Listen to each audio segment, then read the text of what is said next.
Is Islam the path? And I'll just leave it open-ended, and you could go ahead and take how you want. I'm a big champion of American liberal democracy. I think that people like to push certain religions because things become trendy over time. But I think the important thing to keep in mind is right now, America runs the world. We don't just run it militarily. We don't just run it economically. We also run it culturally. And I think the reason why is because our values allow so many different types of people to come here. Like, just look at the four of us, around this table. Like, how many people here are from other countries or whose parents were immigrants? Like, the only country in the world where all of these different types of people, different types of religions, different types of ideologies can come together and then form a business in a capital-free investment environment and then broadcast that to the entire world on American invented technology is the United States of America. No Islamic country has done that. Ottoman Empire fell. Nobody's replaced it since. None of these Islamic countries are able to take as much culture as we have and kind of like mix them all together in the way that the United States has. And I worry sometimes that people that champion certain types of religions do so in kind of a militant way and do so in a bit of an exclusionary way as well. For instance, you should be able to make fun of anybody who you want. I think that you guys probably agree with that here more than anybody else. I agree with it on my platform, obviously. A lot of Muslim people don't agree with it. In France, when they did the Charlie Hebdo drawings of Muhammad, there were people that broke into that comic facility and they killed people because they were so upset that, people drew the Muhammad, Salah, whatever the fuck you say, praise be upon him, and they decided to go and kill the dude. Killed multiple people in that attack. So I don't like the fact that for the people that champion Islam, it seems like they do so in an exclusionary manner, that everybody has to be Islamic, that everybody has to be part of their religion, and that they can attack and kill people who disagree with their religion. Because I think one of the most beautiful things about the United States is the fact that we can tell a cop to fuck off, that we can tell a Christian to fuck off, that we can tell a Muslim to fuck off, that we can draw whatever we want, make fun of whatever we want, make porn out of whatever the fuck we want. And I would think that that is the coolest thing in the United States, and I think that that's what allows us to even do what we're doing here today. And I don't think any Islamic country or Muslim majority country has been able to achieve the world domination that the United States has when it comes to military, economy, and most importantly, culture. All right. That's 2 minutes on the dot. Okay. Thank you, Destiny. Sulaiman, I'll turn it to you, my friend. Of course. So first of all, I agree with his analysis of America, right, and American culture in current times.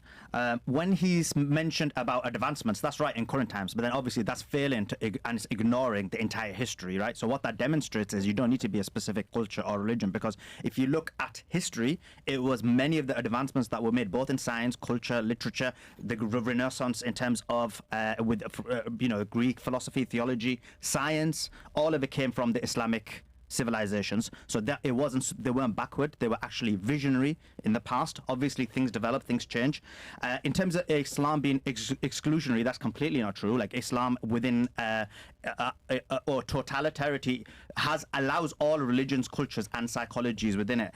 Now, in terms of what he's talking about in terms of freedom, I'm for all the freedom. The problem is we're seeing in real time that this propaganda no longer works, because in reality we've seen it. You speak against Judaism, you speak against Zionism, and they completely want to censor you. You're not allowed to mention the Holocaust in certain countries because you're going to be locked up, put in the gulags. You're not allowed to, right now in the United States, you can't even do BDS in 34 states because of Zionism. So as much as he wants to say it, it's not. And when you look at extremism, yes, there are extreme elements within Islam. One isn't going to deny that. But from a proportionate perspective, we've seen it, the extremism that's happened within Zionism. And so extremism is bred from different ideas, cultures, and it's even from atheism. We've seen the huge amount that's happened in terms of atheism. So extremism is everywhere. Now, in terms of Islam, I've got no issue with people being Muslim, Christian. They can be what they want, right? No problem whatsoever. My issue is when there's dual standards. So someone like Destiny feels pretty chill about attacking Muslims. No problem, all good, as long as you're willing to debate the ideas, right? But the same type of people basically lose their minds if you're willing to talk about Judaism. They'll call you anti-Semitic. They'll want to put you in jail. So there is these dual standards, and and Judaism has the same standards that Islam has. The only difference is someone like Destiny won't call them out, and obviously we know why. So when you say you run the world, I guess America does from a covert perspective, but not from a covert perspective. Okay. I'll turn it over to you, Destiny. What's your response to that? Yeah, there was the Islamic Golden Age. It came and it went. We got democracy from the Greeks. We got multiculturalism, and we got former expanded governments from Romans. We got the whole industrial age from Europe. We got the age of the Catholic Church. These civilizations come and they go, and we don't go back to them. Sometimes people have a lot to contribute to the world, and then we get those things, and then the world moves on. You just never turn around and go back. If there was such an Islamic Golden Age, and if Muslims contributed so much to the world and so much to world culture, why did they lose it all? What happened to it?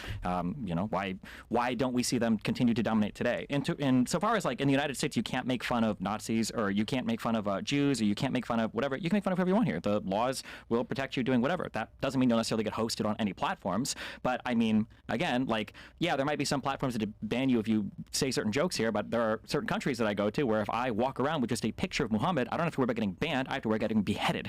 I think there's a significant difference there. I think I'd rather be worried about Susan coming after me on YouTube than I would be about Abdel coming after me to murder me because I said something about his religion that he doesn't like. So, yeah. I think he said Abdul. Okay.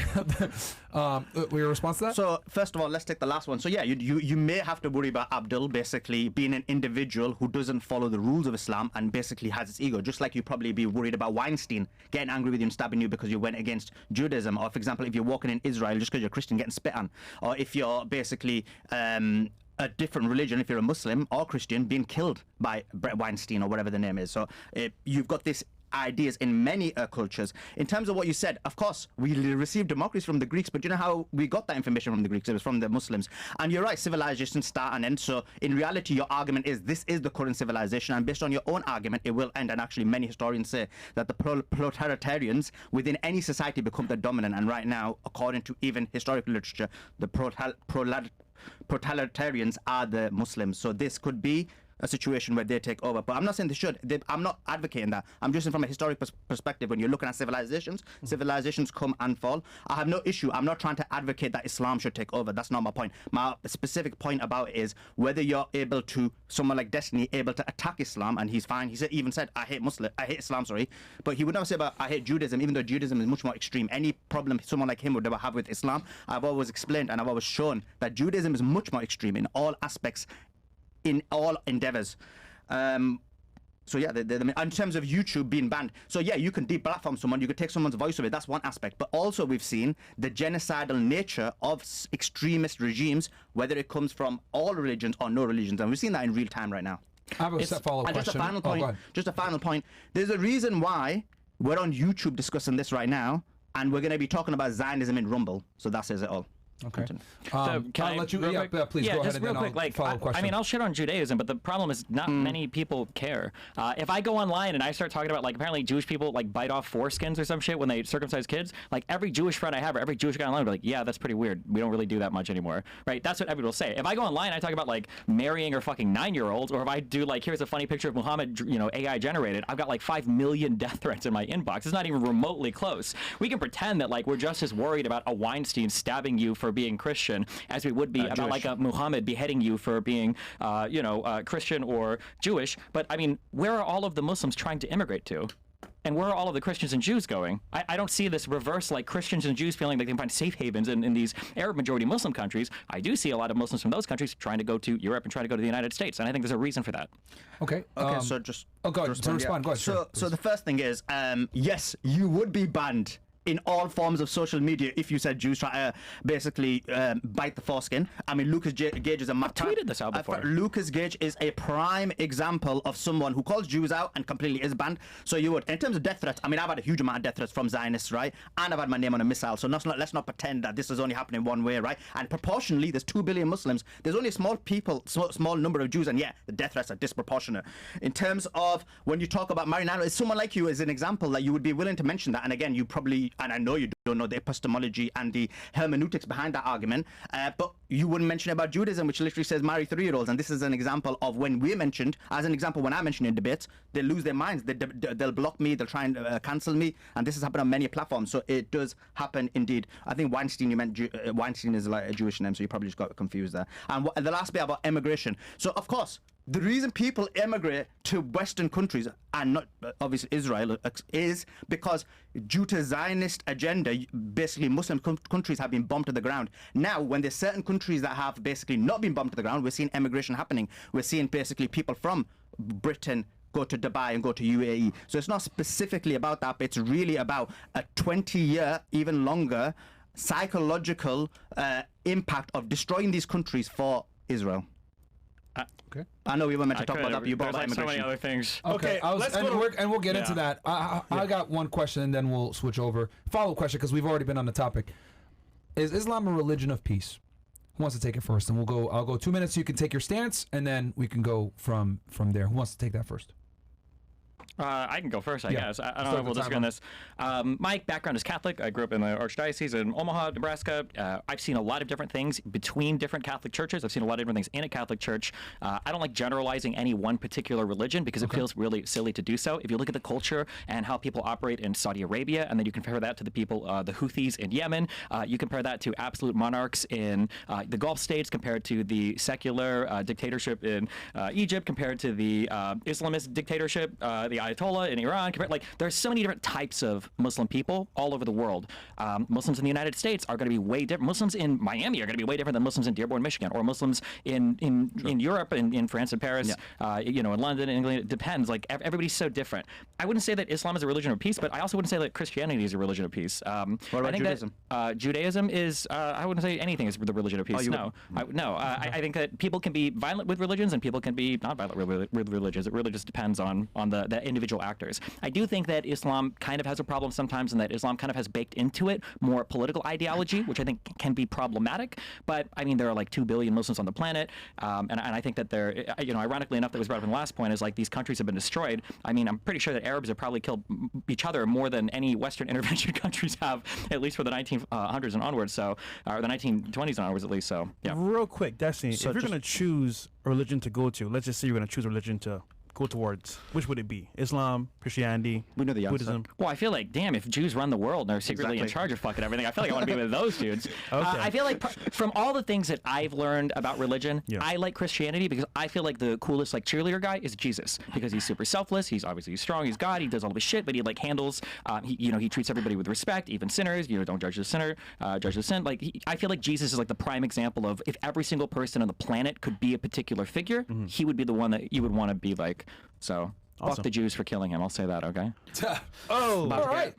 But that's about to be criminalized. I'll turn it to you, Sulaiman. What is Islam a religion of peace? I agree with his assessment actually in the first part of it, right? The individuals. Let's go to Rumble. It depends on the individuals, Yeah. and also on top of that as well, it depends on the sects and ideas and ideologies, right? So I agree with it. In terms of Islam being a political ideology, again, this is like a false norm and false notion that's applied to Islam, because actually every ideology, whether it's Western or religious, has political elements in it. From Greek, from Plato's Republic to even current times when you've basically got these scenarios happening. Actually, within the United Kingdom, Judaism actually has their own legal courts. They have their own police. So they have their own kind of political framework, even within Western countries. So when people make that argument, it's basically based on either propaganda or they've seen certain extreme elements within Islam and assuming and basically applying that to everybody else. But everything else, I agree with his assessment. Okay. In terms of Arabs killing each other, that's also fake as well. But we'll talk about that. Like, I guess he's going to talk about Syria, but again, that was because of Western intervention.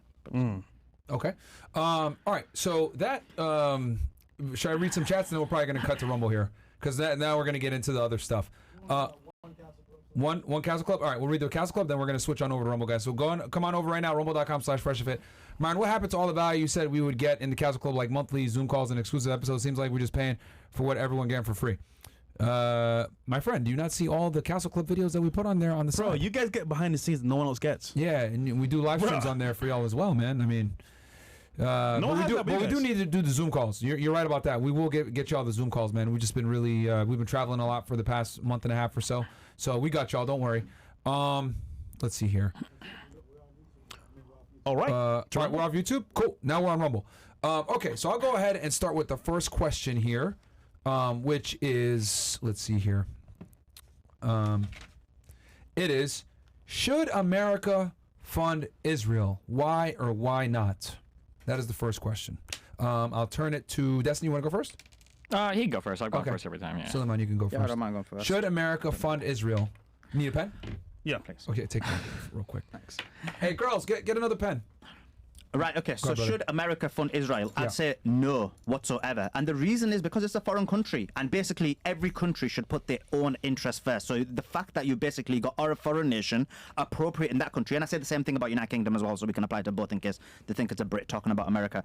A foreign nation, you should never have a scenario where a foreign nation is basically being controlled by a foreign entity. Now, if America wasn't funding Israel, you wouldn't have many of the problems that we have in the Middle East. If you believe in this idea, which which many of us don't, but even if you believe in this idea of might is right, well, might should be based on individual basis. It shouldn't be based on, for example, America's might being used by lobbyists within America to basically destroy the country. If you also want safety in America, you would ensure that you don't basically help or be complicit with basically a crazy nation that is basically destroying the Middle East, trying everything in its power to cause world war. Also, look at America. Like, when I come here, I'm shocked at the level of poverty that's here, the level of how people are struggling on the streets of America. There was a study come out recently that people trying to decide whether to pay the bills or whether to basically, have rent, to have have food. So when you've got Americans doing that, and then this money is going to the Israel or going to Ukraine or many of these foreign nations, you're basically having a scenario where Americans are struggling. The second thing is, all this does is benefit the military-industrial complex. And again, who controls the military-industrial complex? Who controls the governments? It's again Israel. If China, Russia, or any other foreign nation was in the same situation, no one would accept it. So yeah, I believe that America should not be funding foreign nations when it comes to war. I'm not a pro-complete exclusionary ideology. That would just not, logistically, I don't think that makes sense, even from a multipolarity perspective. But you should not have a scenario where you basically have a foreign nation that controls America, and then because of that, it's acting the way it's Israel would never ever act in the way it's doing with Iran if it didn't have this idea that we're going to get America, we're going to get Britain, we're going to get these foreign nations to come and back us up. Okay. That is 2 minutes. Go ahead, Destiny, your response? Yeah, I think it's just a really basic game theory. If you live on a block with 10 people and you say, hey, nobody's allowed to form any alliances, we all have to be on ourselves or on our own, what's going to happen is 2 neighbors are going to team up, 3 neighbors are going to team up, 5 neighbors are going to team up, and then you, who are all like individuals, are going to be like, okay, well, fuck us, because now 5 neighbors are going to come and beat one guy, 5 neighbors are going to come and beat another guy will join them, 6 guys will go and beat the one guy. You have to form alliances in the world. It's the way that the world works. We can't navigate the world pretending that if we decide to pull all of our money back from everybody, that everybody else in the world is going to do the same. If the United States leaves some particular place, Russia will fill the absence. China will fill the absence. They've already tried to do it in the Middle East. Russia's trying to do it right now in Eastern Europe, and you've got China who wants to do it all over the South China Sea. So the idea that we can just back away from everything and then lose the security of our trade routes. What if China or Russia says, sorry, we're actually going to turn off your microchips. We're going to turn off your access to Taiwan. We're going to turn off your shipping to Africa. We're going to turn off your shipping to Europe. We would have to say, oh, well, I guess we can't do anything because we hate the military-industrial complex. Military-industrial complex, like Theodore Roosevelt said, is incredibly important. We need to guarantee U.S. ability to trade and interact with countries with our Navy. It's the reason why we have one, and it's why we've been so prosperous. It's why these microphones probably come from other countries. It's why every single thing in this room was shipped in somewhere else. It was on the backs of the security of what the United States Navy is able to provide. So yeah, we have to have alliances. We have to work with other countries. We have to have people that are on our side, because if they're not on our side, they're going to join somebody else. If somebody's about to come and knock your door down and America says, we're not going to help you, they're not going to sit there and have their house be demolished. They're either going to join the enemy or they're going to join somebody else. I don't think the move in World War II would have been to say oh, well, we'll let Nazi Germany take over the entirety of Europe and we'll see what happens after that. Hopefully they don't come for us, even though Japan did with Pearl Harbor. So yeah, I think that having alliances is important. I think that it ensures our ability to operate in the world freely. I think it gives us access to all sorts of other countries and cultures in ways that we wouldn't otherwise. And I think that is a value that we should absolutely continue to champion in the United States. Okay, I don't think you heard my argument, because I literally said don't be exclusionary, right? So I agree that you need alliances. I agree that you need trade agreements. What I am saying is, do not basically give money away to a country that is then destabilizing a region and actually having threats in your own country, and then have a scenario where your own people are struggling. These are two different things. You can, for example, the United States has trade agreements with Saudi. That's probably not a great example because of the Houthis, but for example, the United States have trade agreements with the UAE. They have trade agreements with Jordan, many other countries. It doesn't mean that they're basically financially funding them to help with a genocide, or basically financially funding them to help destabilize the region. The whole problem what we have is, when the United States has become the tool of Israel, you have a scenario where the entire region is basically, there's complete havoc in the region. That causes problem within the region and is actually a threat to the United States from a financial perspective and from a stability perspective and a safety perspective. And on top of that as well, it's a problem in terms of the people in that country are having to leave that country because you've basically destroyed that country and destabilized it. Hence why immigration into Europe is so high. So in reality, there is a much more, and China is a prime example of that, right? So China has got trade agreements with Africa, with certain countries in South Asia, right? They've not had to bomb them. They've not had to support a war. They've not had to destabilize the region. They financially took financially gone in there. Now, you can disagree with some of their financial ethics in terms of, for example, what they did in Sri Lanka and the part where they basically almost made the agreement so difficult for the Sri Lankans, but then the Sri Lankans maybe appreciating it based on what was happening before. But that means you can have trade. So I'm not against exclusion. I'm for trade. I'm for agreements. I'm for these type of things. What I'm against is sending money for basically no reason other than destabilizing the region and gifting that money, essentially. Hence why you had basically a bill go through now, which was basically to gift them because they're struggling right now. Iron Dome is so financially supported by America, which again gives them that vigor to basically start being so crazy and destabilizing the region. When you look at many of their acts, they've done them acts thinking we've got this backup from the United States so we can act irrationally. And when you've got an irrational actor, the risk for us is that there could be a World War III. Oh, okay. All right. Yeah, I mean, when you look at who's destabilizing the Middle East right now, I don't think Israel is the source of the destabilization. I think Iran and their funding of Hezbollah in Lebanon, or Iran's funding of the Houthis in Yemen, or Iran's funding and support for Hamas in Israel, I think that this is a far greater source of destabilization than anything that the United States might be contributing. If you look at raw cost of lives, the Iran-Iraq war cost some 1 to 2 million lives, which is more than every single Israeli-Palestinian-Arab conflict combined times 10. So it's not even close to the level of destabilization. And then when we look at, like, we're destabilizing the Middle East by supporting Israel, we need to pull out, so what? It can look more like Yemen, so it can look more like Syria, so it can look more like Iraq or Iran. Like, what are our stable bastions of thriving Muslim majority, theocracies or dictatorships in the Middle East that we want everything to look more similar to? I think that Israel is doing pretty good, considering they're sitting on land with almost no natural resources. All of their industry comes from technology and the agriculture that they've brutally terraformed the land to support. I think that it's good to support Israel there. I think that they do a lot of good for the United States. I think they give us a good eye into the Middle East. I think it's a good example of a democratic country working even in the Middle East better than anything else surrounding them. And I think we should continue to support said country because, yeah. So the things you mentioned, right? The problem is you mentioned all those countries, and we're like, look at those countries. But those countries are only like that because of the US bombing them for Israel. You mentioned the Iran-Iraq war, but there was a huge amount of loss of life, right? But what actually happened with that? You basically had a scenario where one of the countries was the number 1 best economy in that region. The other one was the number 4 best economy in that region. And again, it was because of Western kind of pushing. And even to the point where Saddam thought that he's got the support of the West for certain aspects of it. And also, there was also a certain Arab countries who did as well, so I have to be completely accurate on that. But there was this support, again, because they wanted to destabilize the region that actually made them go into conflict in the first place, or both. And that's what the dumb move that Saddam made, because he shouldn't have literally listened to them and trust them when his economy was doing so well, as was Iran's economy. So again, it comes back to the same thing. It's Western intervention in these countries that is causing the destabilization. You mentioned Iran. Iran was a democracy until America came and destabilized it and basically ended the democracy in America in the 50s. And then they put the monarchs in, and then again they got turned over. So you have the same scenario. So when you look at it, the acts of Iran when it comes to financially funding the defense that you've got against Israeli aggression in the Middle East, or, for example, Israeli aggression through America, because they're forcing them through the control of the United States. As you said, they run the world. I mean, you said it with mocking, but in reality,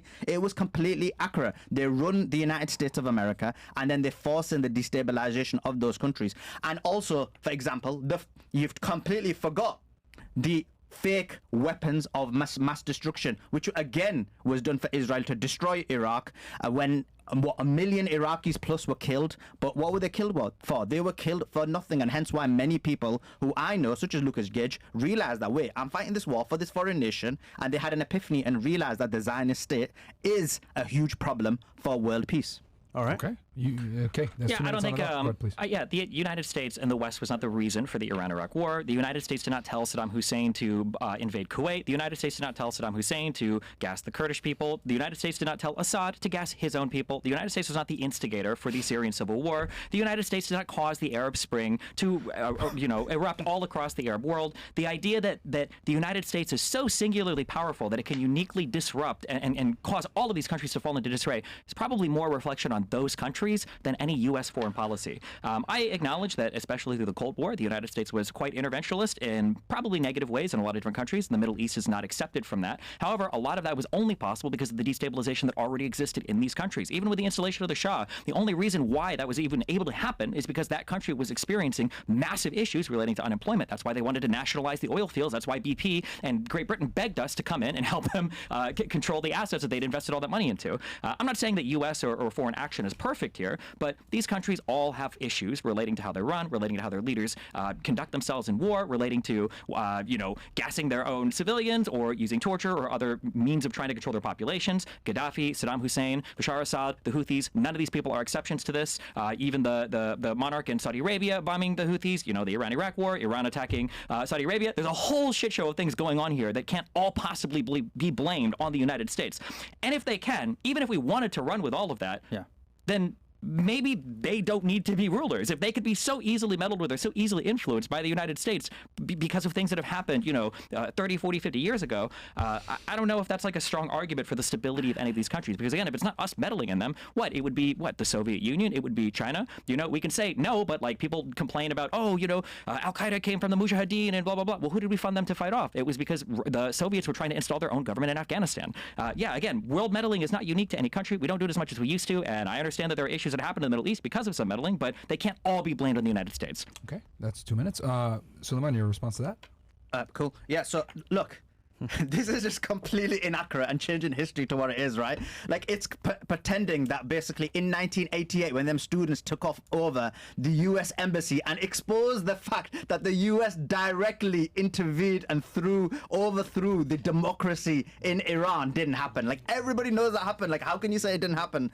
Everybody knows it. When you mentioned the Arab Spring, right? So some of it was organic, right? But the vast majority of it was inorganic. I can give you Syria as an example. Syria was completely inorganic. You had basically a scenario where there was people protesting, which you have in many countries, disagreeing with Bashar, and then this was propagated and propagated through the media, through the West, to essentially cause a huge amount of protest, because this is what they do. They know that when you propagate certain amount of information and you cause a populace to basically be in open arms, you can basically destabilize the country, and that's what they did. So that happened for sure. In terms of you saying, look, and you made a huge contradiction, because first you said very early on that we are America, America dominates, we dominate everyone, and now you're saying it's completely unfathomable that the United States could dominate. But this is again inaccurate, because when you look at the actual situations that occurred, and we mentioned them, the United States was involved. So for example, when you look at Saddam Hussein had very good relations with the United States.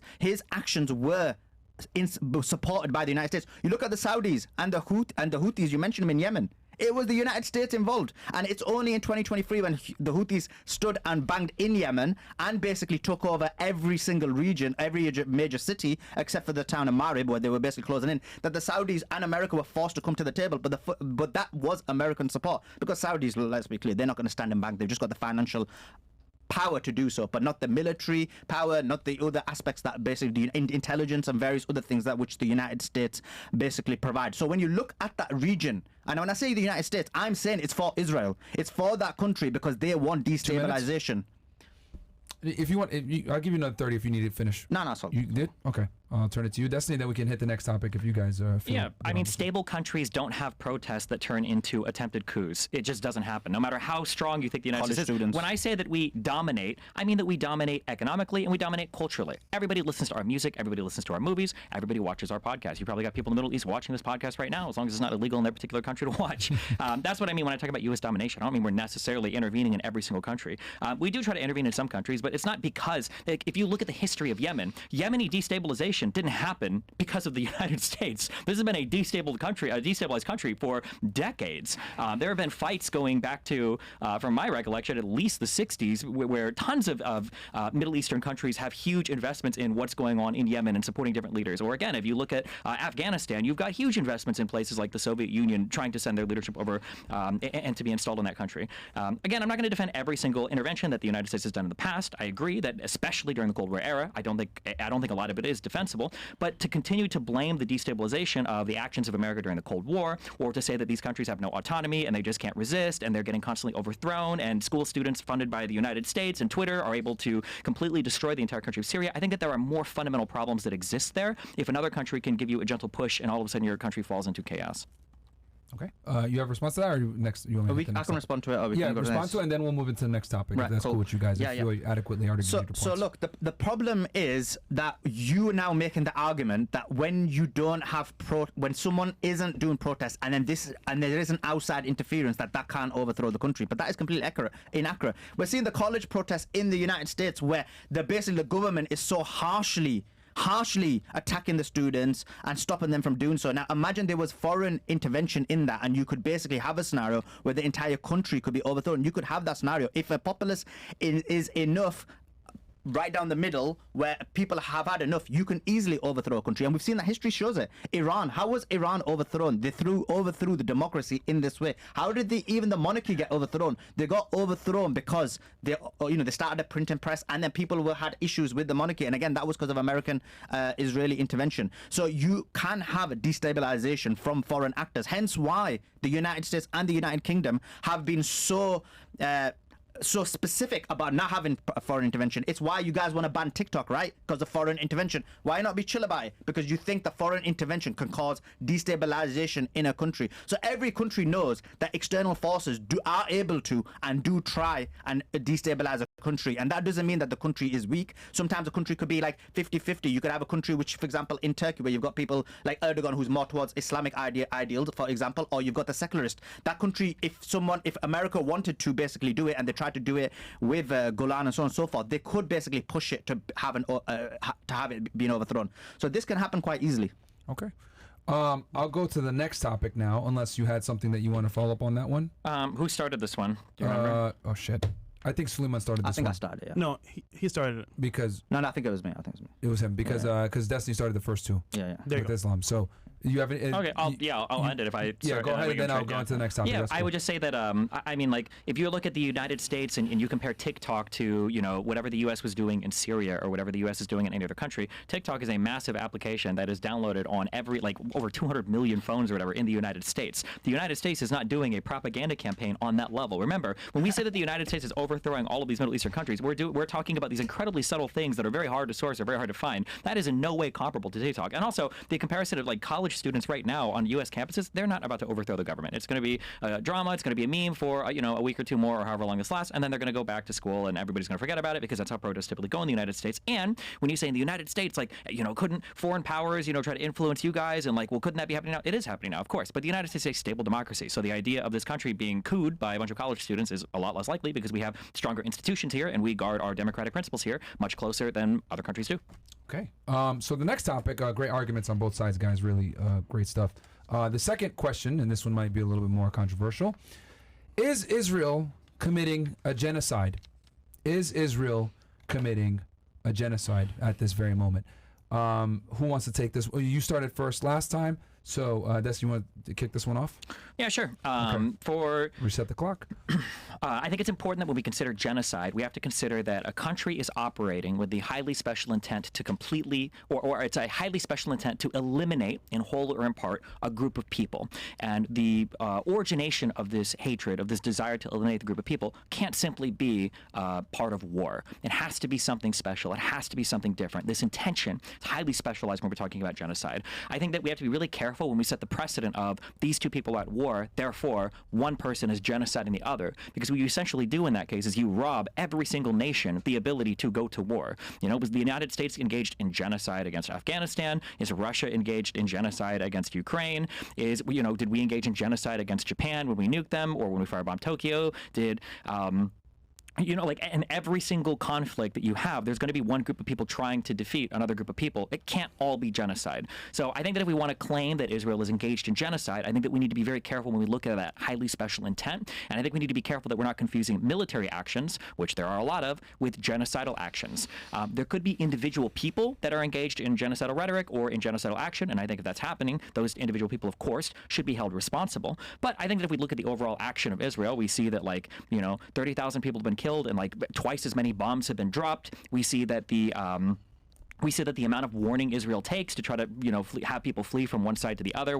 Israel's like, hey, you guys need to leave. You give you basically 2 weeks before any military operations began, when they're making phone calls to apartment buildings, when they're spending $500,000 on missiles to precisely target people. The idea that Israel is engaged in some genocidal action while also taking all of these precautions, while opening up more and more humanitarian ways to get food in, while they're doing all these things, it just doesn't really make sense, other than just screaming the death toll over and over again, or saying women and children, this number, and here's the death toll, and just screaming that over and over and over again. There is no real argument here that Israel is engaging in genocide against any of the people in Gaza. Okay. Sulaiman, I'll turn it to you. Yeah, he defined genocide correctly, and he said that it's to eliminate a whole or part of a people. And what we're seeing is a genocide. It is the elimination of a part of a people because of their basic ethnicity, which is being Palestinian. It's obviously not based on religion, because these guys are killing Christians and Muslims and oppressing Jews in Israel, but that's a separate point. Now, coming back to it, right? The ICJ have also stated that there is a plausible case for genocide. Now, when Destiny's made his argument, he's not explained that according to his definition then what would be a genocide, because he's given many examples of certain acts that were occurred, but then he's not explained what genocide is, because if he's saying that whenever there is an act of war there can't be genocide, that is inaccurate. Now, coming back to it, there has been a huge number of people who've been killed, more than 40,000. The vast majority of them are women and children. And he mentioned that they're targeting precisely. If they're targeting precisely, which is what his last point was, and then they're killing so many women and children, that literally tells you that the intent is to kill women and children, unless they're not targeting precisely. In addition to that, they claim that they are trying to go for Hamas. Up to now, we have no idea how many Hamas people have been killed. They initially were getting exposed because there's 1 to 200. So they were claiming that for every one Hamas, there was 200. And when they start getting exposed so badly, they changed the numbers. And now they're like, 13,000 Hamas people have been killed. But let's look at their numbers. If they're saying 13,000 Hamas people have been killed, at that point there was 32,000 people have been killed, and the US themselves, Israel's own ally, said that 25,000 of them were women and children. According to their argument, all the males are Hamas. There can't even be a male civilian who isn't Hamas. And then many of the women and children are Hamas.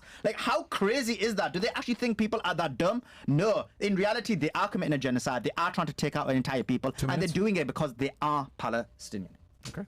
So there's two essential elements when we're defining genocide. You need the special intent, and then you need to combine it with some action. Eliminating a group of people in part is not qualifying as a special intent. The special intent has to be absent any reason for war. It can't just be, I'm going to war with somebody, so I'm trying to blow up, part of the military installation, I'm trying to blow up some city. That's not enough. Otherwise, every single war would be genocide. We have to ask ourselves, what is the difference between genocide and war? And if you look at the Israeli operation right now in the Gaza Strip, well, what started it? October 7th, an act of war. Well, what are they doing? Conducting military operations, like you would in war. What are all the planes shooting at? What are all the artillery shooting at?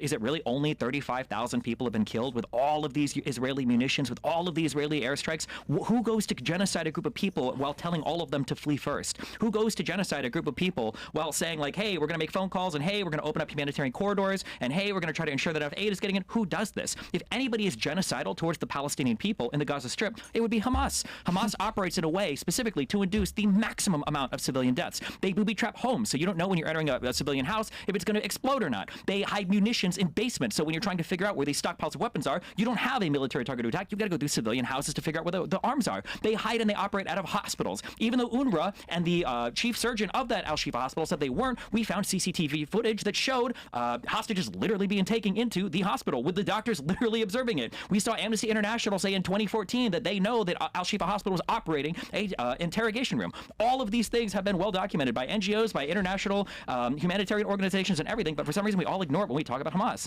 Hamas does everything they can to induce civilian death, and they continue to do so because they know that it benefits them internationally, because people continue to obsess over the numbers. The ICJ did not say that there is a plausible case of genocide happening right now. They said that it was plausible that the rights of the Palestinians were being infringed based on the Genocide Convention. The ex-leader, the ex-president of the ICJ literally just did an interview on the BBC clarifying this, that they were not asked to rule on the plausibility of the genocide. There's not even a part in that Genocide Convention that tells a state not to commit genocide. It's just telling people to protect their rights against it, and it is plausible, meaning that prima facie, if the facts are true, it could be the case that the Palestinians are are having their rights to not be genocide infringed, but the International Court of Justice does not make an actual ruling on that. And then also, as a real quick final point, when we say 7,000, Hamas has themselves claimed that 7,000 to 8,000 people that have been killed were literally militants, and that's the Hamas numbers. If that's true, then the ratio of militants to civilian killed in this war is already exceeding every single prior military conflict, and that's operating in the most densely populated urban environment ever against an enemy militant that is explicitly trying to induce as much civilian death as possible.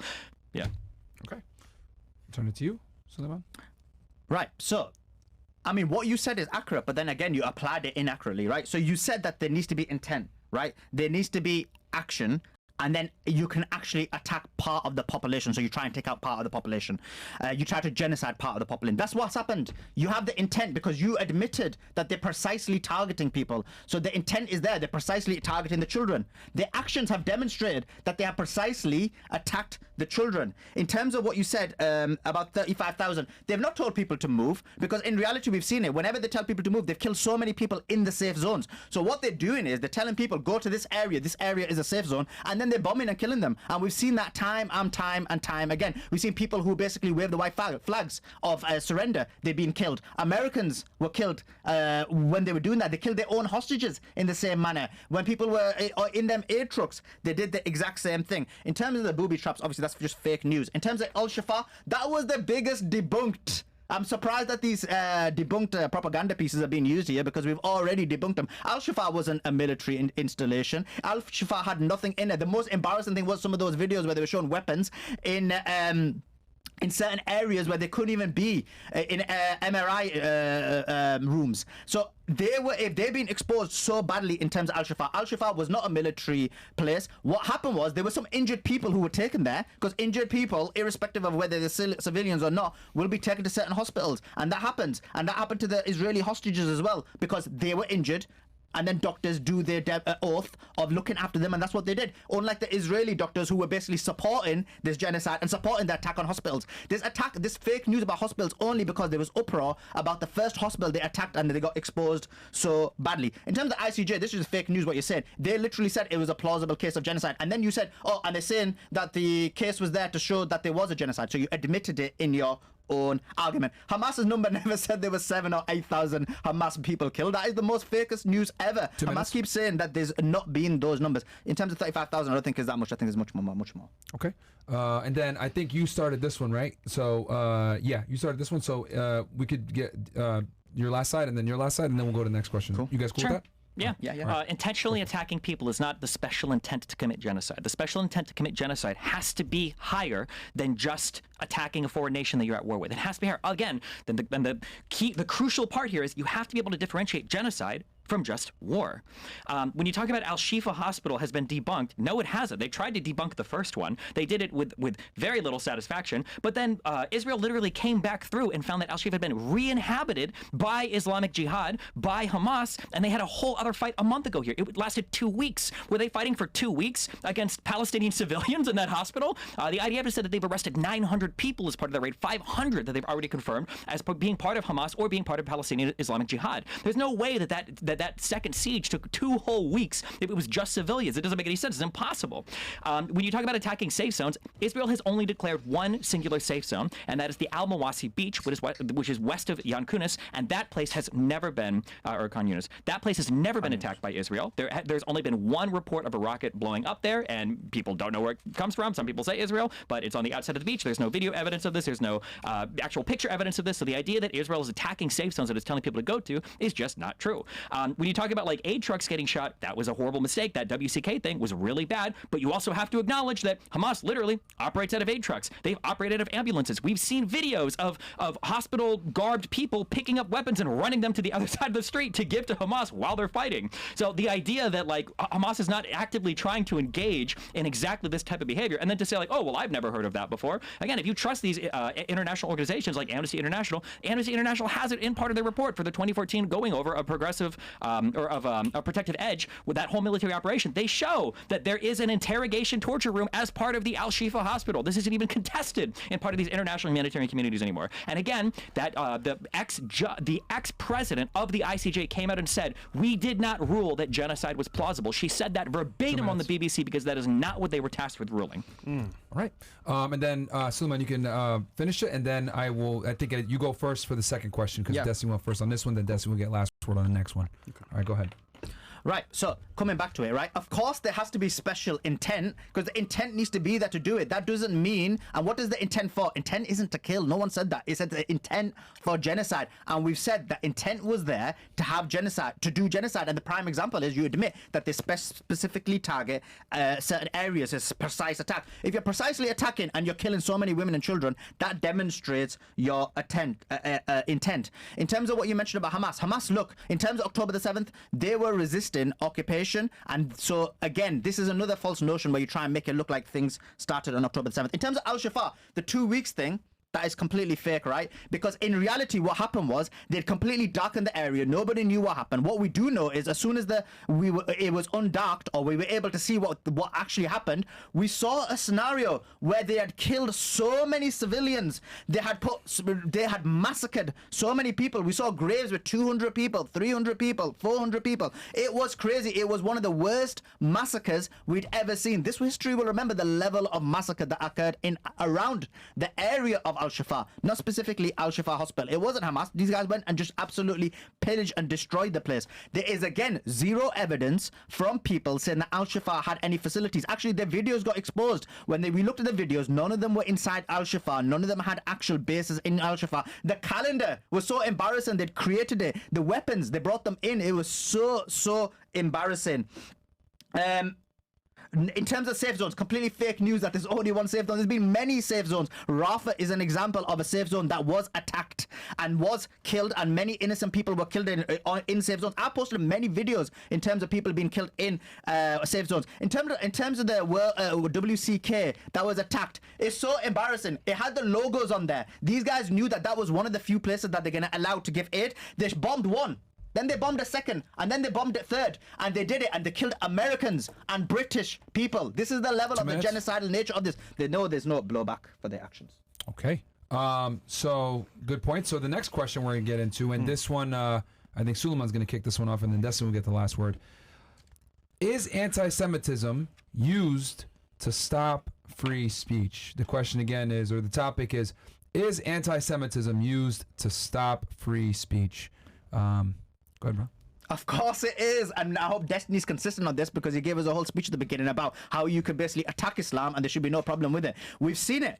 These same people who were crying about identity politics are the same people who are literally crying about anti-Semitism. You basically got the US government saying that anti-Semitism is occurring when hardly any anti-Semitism has occurred in the universities. Again, many of those claims were debunked. What they really don't want, and they've said it and they proved it by the bill that was sent to the House of Congress, they don't want you to call out the state of Israel because as soon as you call out that state, they're going to be exposed. So that's anti-Semitism. You can't call out the Zionist control of America and Britain because again that's going to be anti-Semitism. And what they've done as well with anti-Semitism, they've made the parameters so broad that anything can be anti-Semitism. So for example now, and these are the same people who used to cry about identity politics when it comes to racism, when it comes to Islamophobia, when it comes to these various other things. So yeah, anti-Semitism has been used to end free speech. They did it in certain European countries when it was denial of the Holocaust. Why isn't an individual able to have free speech and deny it? And then they did that. In the United States, you guys had about, I believe, 32 states that don't even let you freely take part in BDS, which is boycotting Israel. This is the level of propaganda that occurs, and now the university protests have been shut down based on these false accusations of anti-Semitism. You see people being banned on Twitter for this. Elon Musk, right? Twitter is the most free speech platform, and yet he's banned from the river to the sea because it's a call for genocide, when it clearly isn't. It's interpretation. One side it says it is, one side it says it isn't, and it's not even against the law, and yet they made that into illegal. Just based on anti-Semitism, they've made it illegal to say that they're attacking the fact that saying Christ is king is anti-Semitic. They want to edit the Bible. They want to basically make it so that anyone who calls out this Zionist terrorist regime, you basically have a scenario where you're basically given these false accusations of anti-Semitism. I say, stop that. allow free speech in a country where the First Amendment was created, where they allowed free speech. They're destroying the very country, 2 as he minutes. said, the best country for a reason, but now it no longer is gonna be. Okay, Destiny, I'll turn it to you. Is anti-Semitism used to stop free speech? I think to some extent it can be. I think that all identity politics is, but this isn't unique to Jews. Again, like Muslims will threaten to kill you if you post pictures of Muhammad on Twitter. There's not a bigger attack against freedom of speech than somebody threatening to behead you because you drew a picture of their, favorite superhero. I think that's pretty insane. I think that one of the things I don't like when we talk about anti-Semitism a lot, and people do this a lot, is people aren't honest about their positions. I think in the United States you should be allowed to be anti-Semitic. That's part of your constitutional God-given right. You can be a Nazi, you can be an anti-Semite, you can be a pro-Semite, you can be whatever you want. In the United States, that's protected speech. You might get banned on some platforms for it, but you have the right to say those things. That being said, there'll be people that will walk around and say things like, oh no, I'm not anti-Semitic. I just think that there's a reason why Jews have been kicked out of every single country they've ever been a part of, and I think that Jews are also controlling the United States of America, and I think that Jews in the United States of America also have more allegiance to Israel, and I think that Jews were actually behind 9/11, and I think that Jews actually have special warnings, and it's like, okay, well, at some point, whatever you call anti-Zionist basically has a one-to-one overlap with whatever anti-Semitism is. At least own it, right? I'll say I'm Islamophobic when I fight against Muslims online. If I was going to fight against Jews online over their dumb religious shit, I'd say I'm anti-Jewish or whatever the fuck. But don't sit here and pretend that oh no, it's just me doing my talking points, and I had no idea that using these phrases was considered anti-Semitic. I had no idea that walking up to a Jew and saying Christ is king is some sort of I don't think any fucking Christian has ever said that until it became popular to use it as a way to bully fucking Jewish people. I grew up Catholic I went to Catholic school for 12 years. I don't remember hearing all the screaming about Christ is king.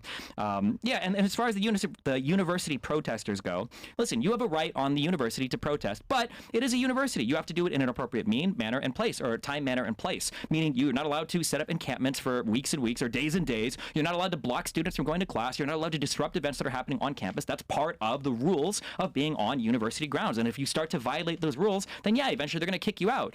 People can say that it's anti-Semitic this time. What was it, anti-African American when BLM people were getting arrested, or was it anti-conservatives when Trump people were being arrested on January 6th, or was it anti-millennials when the 2008 anti-Wall Street movement was happening? Occupy. Yeah, Occupy Wall Street. No, people are, when situations get violent, they get drawn out. Eventually the cops are going to come in and they're going to shut it down. That just happens with every single protest. It's going to continue to happen with every single protest. It doesn't mean that there's some unique violation of your freedom of speech. Okay. Sulaiman, I'll turn it to you. Yeah, I've already answered this whole Muslims will kill you and behead you. Yeah, I've just given many examples within the Zionists who do the exact same thing, but in a much worse manner, and disproportionately, it's a lot worse.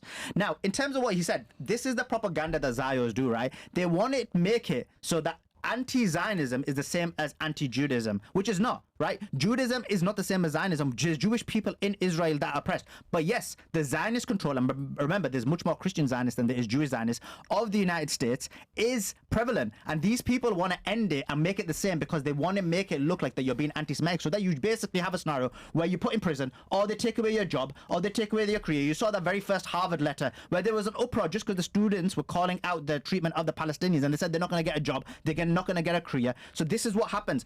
In terms of if somebody says that the Jews could chuck them out of 109 countries, look, this is a position that I don't agree with, but it is a position that people should be allowed to have. They should be able to have that position. You shouldn't be able to stifle free speech. And this is what's happened by the Zionist structure, because the difference is he can be Islamophobic and he's got no problem. He's on YouTube, he's on everywhere, but he can't do the same thing to Zionists. Hence why we moved to Rumble when we were talking about this. So he knows it, I know it, we all know it. And people can get banned. I've been banned of Buy Me a Coffee. We've been banned of many platforms for this reason, right? Because this is what they do. And it's not just platforms, it's law. Denying the Holocaust is law. You look in this House of Congress that they're going to pass, that's going to be law. So it's a legal aspect. Christians, of course, they said Christ is king. This is their position. They're like, well, this is ridiculous to say that this isn't part of Christianity. Also, having the belief that basically the Jews killed Jesus, they're allowed to have that position because, again, this is their ideological position. You shouldn't have no issue with it whatsoever. In terms of the university protest, the reason they banned it has nothing to do with certain regulations that were not met. It's because the Zionists were being exposed. Everyone was talking about in the media. There was going to be a huge amount of movement and they had to stop it. This is very different to the BLM. What did they do with BLM? They allowed it to cascade. They allowed it to grow. They were burning cars. They allowed it to go on for so long. And yet these university students sitting peacefully, they basically banned them. All right. Turn to Destiny then. And then if you guys want to do one more round, we can. Like a fire round, and then we can go to the next question. This is heavy, man. Holy smokes. Yo, shout out to you guys are both making fantastic points. We're getting a lot of content as well because we're speaking so fast. Yeah, you guys are It's like a really rap battle. Hold on, we got over here Kendrick Lamar. We got Drake over here. Hey, Shit's this crazy. is probably one of the best. Hey guys, who's winning this battle right now? One of the best debates, Drake man. or Kendrick Lamar? Obviously we're, like I told y'all before, I'm just moderating it, man, making it fair for both parties so that they can get their points, because I think it's really important to be able to have these ideas and hash them out together. So, Destiny, it's on you. I'll give you your 2 minutes, and then we'll go to Sulaiman. And if you guys want, we could do a fire round if you guys want to finish it off. Holy. Yeah, I mean, I would be opposed to making anti-Zionism or anti-Semitism illegal in the United States. I don't think anybody's making it illegal in the United States. I haven't seen that. I don't think the bill in Congress is making it illegal. I think it is providing it the same protections that you have for, attacking somebody for their sexuality or attacking somebody for their religion. If you're like an employer or if you like own a house and you're trying to rent a house to people, I don't think they're making anti-Zionism illegal. There's this talking point again that like you can attack Islam, but you can't attack Judaism. The reality is just like nobody really cares that much about the religion of Judaism. You've got most Jews in Israel don't care about the religion of Judaism, and the people that are going to care the most are going to be those in the fucking West Bank that are trying to set up their little settlements and everything. They're not going to be online fighting with you on Twitter. Again, I can go online, I go on Twitter, and I can shit on Jews in like 15 different ways, and nobody gives a fuck because more of the crazy aspects of the Jewish religion, nobody actually cares about. Like most Jewish people won't defend it. Whereas if I go online and I start talking about Aisha, or if I start like putting pictures of Muhammad online, I've got like 50 million death threats in my inbox. But yeah, I mean, to really reiterate, like, you should be able to, if you want to deny the Holocaust, if you want to deny, Zionists their right to a country, if you want to say all those things, the United States, it should be allowed to be done, and I believe it is still allowed to be done, and there's no way to stop that unless the First Amendment is somehow revoked in the United States.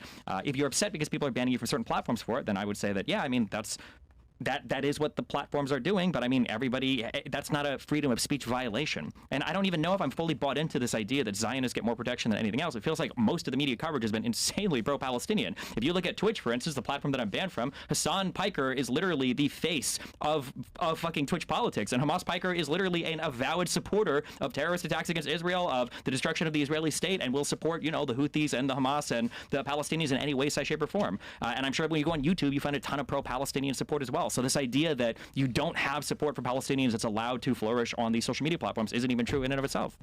All right, that's so if you guys want, we can have a fire round here where you guys can respond to each other and whatever. Did I go first then? Yeah, because I think you went first. Oh, did I? He was, yeah, you, yeah. No, wait, because I had the last word last time, so he should get the last word this time. And then we can ask if we want to do a fire round. He should get his, yeah. I think for this last I couldn't round remember. here. I thought he went first. No, he was supposed to get the last word on this one. No, I think it was me. It was but him. I actually can't remember. Yeah. It is him. Because Destiny went first the first time. Because anti-Semitism, I think I talked first about why anti-Semitism is free speech. Okay, yeah. So if you go first, that means he finishes it. Wait, am I wrong? Oh yeah, you're right. Yeah. So yeah, Destiny was supposed to get the last word on this one. You're right. Okay.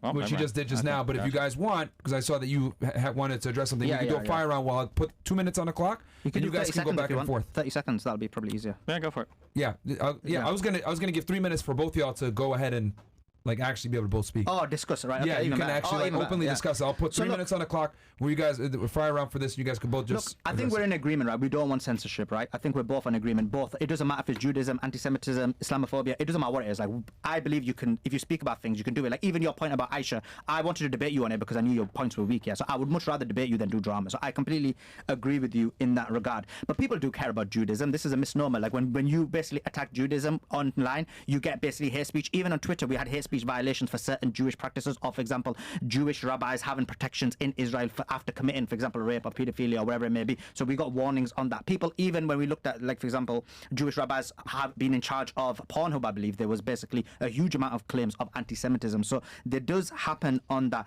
So in terms of the reason you don't shit on Jews is because you know that it's somewhere you don't want to go down, right? You know it's the issues and the cause. We know the risks we take when we attack Zionism. I mean, to be clear, I shit on Jews if they're there to shit on, but like most of what you're bringing up, like the idea like Jews control all of porn, like these aren't even attacks on the Jewish. I said Pornhub. Okay, whatever. Like, these aren't even attacks on Judaism. This is just like attacks on individual. If it's a rabbi doing it, right? It is. How? Because if it's a clergyman represents the religion. So if an imam did it, it doesn't mean it would have a bit. People would think that you're basically attacking an imam and you're trying to attack Muslims or Islam in a way. So it would be like that. So it is. When people attack like priests for like meddling with like little boys, I don't think you're necessarily attacking the religion. You don't think they're trying to basically expose the religion?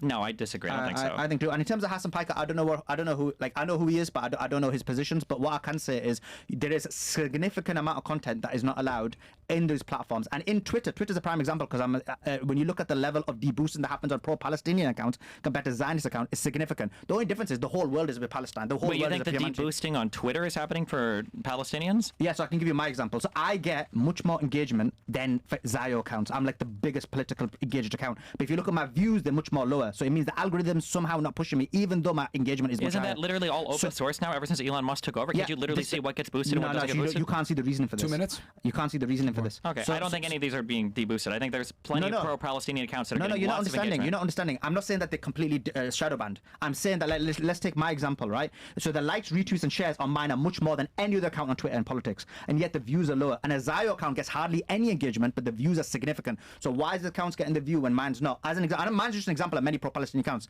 and the reason is because there is some. And by the way, Twitter's still the best one. It's just I know how Twitter works, so I can give that as an example. So there is a deboosting just to maybe balance it out because the whole world is with Palestine. I think the more likely thing is that some things are being botted and some things aren't. The idea that there are people who work at Twitter that are trying to sneak code in to just deboost certain things. There are so many engineers that would be looking at this. I think that people that are private investors in Twitter would be like, why are you doing this? Like, I don't know if this is even good for our wallets to be getting rid of organically, viewer generating engagement content. Like, everybody complains that they're getting deboosted when they go to the content's not doing good enough. They've done it on YouTube. I don't think there's any evidence of this actually happening. It's been shown based on the data. Okay, that's time. That's 3 minutes. Shout out to you guys for being so goddamn civil. Okay, so the next question. Okay, and they're getting spicier as we go here. Should Zionists be able to hold government office? Again, the question is, should Zionists be able to hold government office? I'll go first because he'll know my argument. Then it'll be fair for him to respond. Okay. Because he might. I think that'll be fair on him. Destiny, are you okay with that? Yeah. As long as you're okay with it. Sure. Okay. I know I'm doing it for his benefit because then he knows my argument. Because I'm probably going to make the. Okay, so if you go first, that means he's going to end again. You okay with that? Yeah, I'm chill. Okay. Yeah. Go ahead. Okay. Take it away. I'll turn the clock on. Please. So, look, I don't. So Zionists. So if the definition of Zionist is somebody who just wants a state of Israel, of course they should hold office, right? What the problem is why I believe that someone shouldn't hold office in the United States is when they have dual citizenship. So they basically don't have loyalty. You mean Israeli citizenship, right?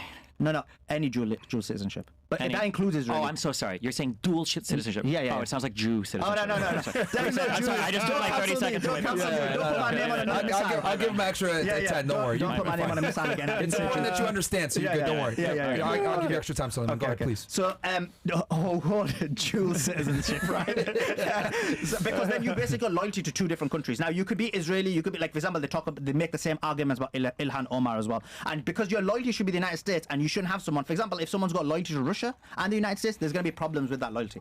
But then in addition to that, and I make a further argument with that, and that is this, that somebody who holds the opportunity for right to return also should not hold office in the United States and the United Kingdom. And the reason for that is because someone can hold the opportunity to have right to return. They can destroy the United States. They can destroy United Kingdom. They can basically use it for the interest of Israel, and then they can go back to Israel and based on their right to return. Now, your retort to that will be, that's anti-Semitic, because now you're basically saying no Jewish person can hold office. And my retort to that is, if you stop the Israeli a supremacist ideology of right to return, then you wouldn't have that problem. And so therefore my argument is very simple, and it is, if you have dual citizenship, you shouldn't hold office. If you have right to return, you shouldn't hold office. And that way you know that the American interests are being put first and the interests of Britain are being put first. And the same problems you have in the United States, we have the exact same problems in Britain. So any argument I'm making there, you can apply to my country as well. Okay. I will. Only 150. You don't know. Yeah, I'm chill. Okay. That's a stance. All right, go ahead, Destiny. I think it's in the U.S. Constitution that you cannot be a citizen of another country. So I'm okay with that in terms of the presidency. In terms of like barring every single federal office from anybody having dual citizenship, I don't have like super strong feelings on it, but I feel a little bit weird about it. I think that's probably okay if dual citizens are, like members of Congress. Maybe not, but I'm like 51-49. I wouldn't care that much on it.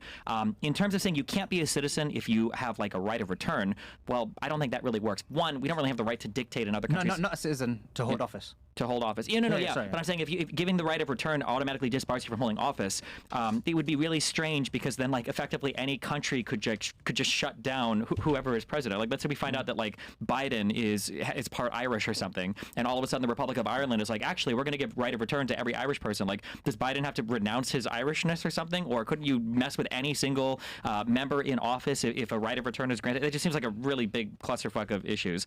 I don't have a strong position for like if people have dual citizenship, maybe it's questionable. Like, do we really want somebody voting on whether or not we should go to war with the country if they hold a citizenship in that country? I think you can make like strong arguments on either side of that. Like, should somebody have to revoke their citizenship just for running for office?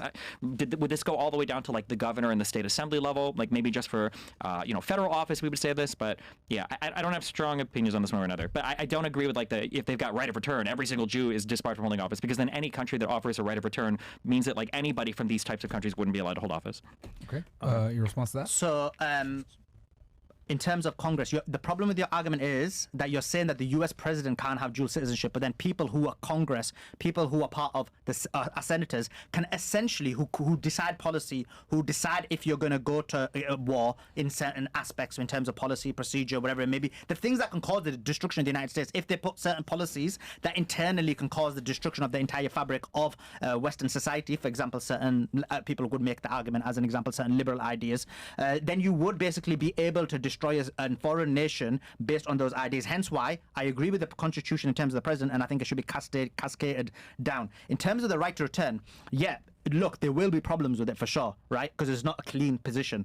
The problem is there's only one nation that has this supremacist ideology, which is Israel, where you have a right to return merely because of your inherent race. And so for that reason, you have a problem where someone can go to the United States and destroy the nation and then use the right to return to go back. And this is the problem we have. And that's why, to safeguard the country from foreign intervention, which is something that Americans seem to be caring about. They talk about Russian intervention and Chinese intervention, but for some reason they don't care about Israeli intervention. A country who literally is forcing the United States to go to war, is forcing the United States to basically have less security, have more financial issues, and so on and so forth. Then I think that when it becomes that major, you need to know that whoever is making decisions, they're making those decisions solely based on American interests and for the betterment of the United States. Because I'm all for, like, I agree with you at the beginning, there's a reason America is the best country in the world, and it should be left to do so, not without foreign intervention.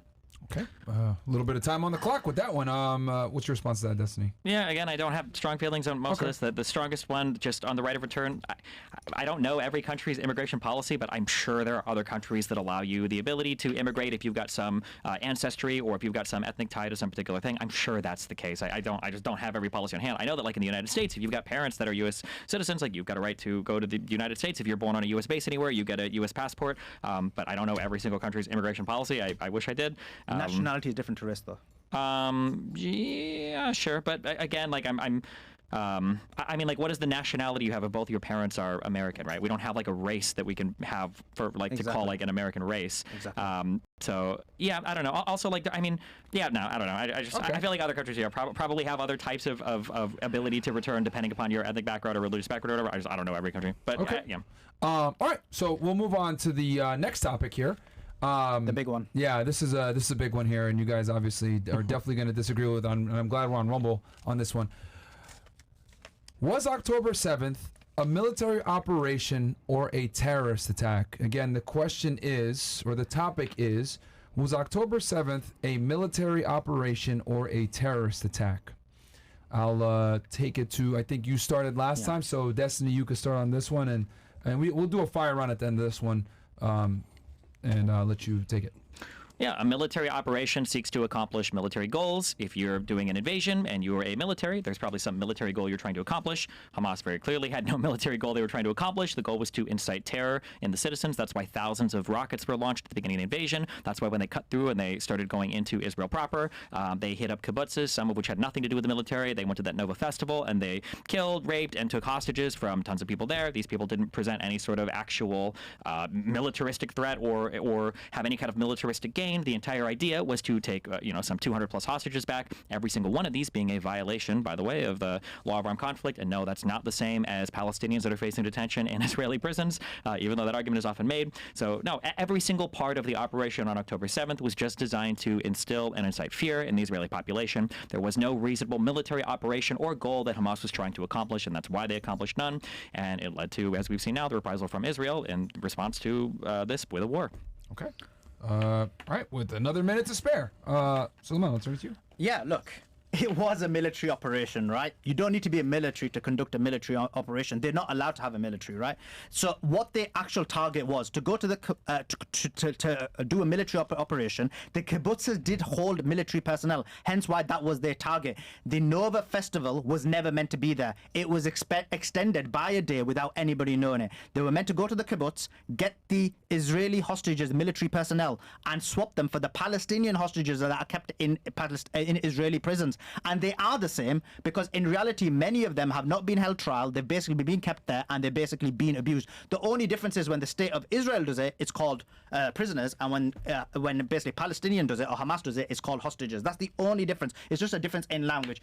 Look, raped, that is the biggest fake news ever. Like, this mass rape propaganda has been debunked. There's no evidence for this whatsoever. I would like Destiny to provide evidence of there have been an actual real evidence of rape, because this is just like fake news that's been debunked, just like the 40 beheaded babies that we debunked, just like any baby being killed by Israel we debunked. So all of this has been debunked. They didn't plan to take 200 hostages. It's actually the opposite. They did not expect the Nova Festival to be there. They didn't expect it, and they didn't expect the Israelis to react in the manner that they reacted in terms of killing many of their own hostages, and so many of their own people. And so for that reason, you had a scenario where they end up taking many more hostages than they expected. And that's why even Israeli literature says that they've been trying to get rid of some of them hostages, because they never expected to have such a multitude of hostages. And remember, all of our arguments are based on Israeli news. So really, the arguments are much stronger, because this is even by their own news they're making these arguments. One thing I appreciate what Destiny said is that they wanted to go after the Israelis, the state of Israel. And he is very much accurate in that, because he didn't say Jews, because in reality it was an attack on the state as opposed to a people, because the Hamas charter is very clear that they don't have no issues with Jewish people. Okay, turn to you.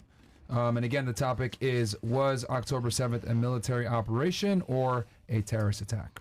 Yeah, so the idea that the Nova Festival was moved today, this is a multi-day festival. I mean, you could look at all the flyers beforehand. It's not like this was just one day. And also the idea that it was moved and nobody knew. If that was the case, then how did the party people know to go to the festival? Like, that doesn't make any sense. Like, and also when you're paragliding in and you see a bunch of people partying, I mean, like, what are you thinking? Like, are you radioing back to base? Like, Mohammed, I don't know what to do. There's a bunch of party goers here. Oh, fuck, I guess we just have to fucking kill them all. I didn't know they'd be there. Like, take as many hostages as possible. Like, mow down as many motherfuckers as you see. Like, we have videos. We say it all comes from the IDF. That's not true. These dumb motherfuckers were recording videos of themselves. You have videos of people walking up and down porta potties, shooting in with their assault rifle. But maybe they think that there are secret IDF soldiers hiding in those. I don't know. Maybe they operate from porta potties in Hamas so much that they think the IDF does it as well. The idea, the 40 beheaded baby thing wasn't true. Israel never said it. This was a misreport by the media. If you try to trace down where that original claim came from, it originated from Twitter. It did not come from any Israeli reported source. Again, everybody can go look for it. You can go find it. That original source is not an Israeli source.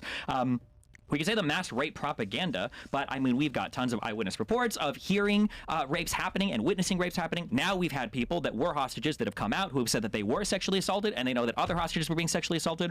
And we've got a lot of charred bodies and a lot of dead people whose underwear were torn off, bodies where there was blood coming out of the vagina, bodies where the genitalia were shot over and over again. But the problem is that when you've got an invading, terrorist organization that is raping you, they also tend to kill you as well. It's pretty hard to get away from that. It's really funny when people say, like, oh, like, where are all of the rape survivors? Well, believe it or not, when an invading military force is raping you, they're probably going to kill you too. And that's why over 100 of the bodies that were found were charred beyond all recognition, but still kind of hard to explain why the legs were open and why the clothes were torn off the bottom halves of these bodies. Yeah, we can say that arguments are made all from the Israeli news, but I mean, whose fault is that? I mean, Hamas isn't open about anything. When we go through and we try to audit Israel on some of these, massacres in the past or some of the bad actions they've done, we can only do that because Israel is a democracy and we have the ability to actually audit them. That's why Israel hosts its own criticism in the form of Bet Salem or in the form of Haaretz. What is the Hamas equivalent to Bet Salem? What is the Hamas equivalent to Haaretz? They don't host any of their own criticism. They throw people off buildings and they kill people who think that they're in opposition to the government there. 2 minutes. Okay.